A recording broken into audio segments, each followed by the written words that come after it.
আসসালামু আলাইকুম বন্ধুরা, সবাই কেমন আছেন? আশা করি ভালো আছেন। আজকে আমরা রোদনের বাঁশির সুর শুনবো। ও খুব সুন্দর করে বাঁশি বাজায়। তো আজকে আমরা একটু ওর কাছ থেকে আমরা বাঁশির সুর কিভাবে বাজায় একটু দেখব। ওকে বাজা।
বা অনেক সুন্দর হয়েছে, অনেক সুন্দর করে আমার কাছে অনেক ভালো লেগেছে আজকের ওর বাঁশির সুরটা।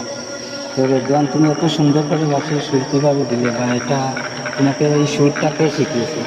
আমার বাবা বাঁশি বাজাতেন, আমার খুব অনেক সুন্দর করে বাঁশি বাজাতে পারতেন, তার জন্য বাবা আমাকে এটা শিখিয়েছে, অনেক সুন্দর করে বাঁশি বাজানো।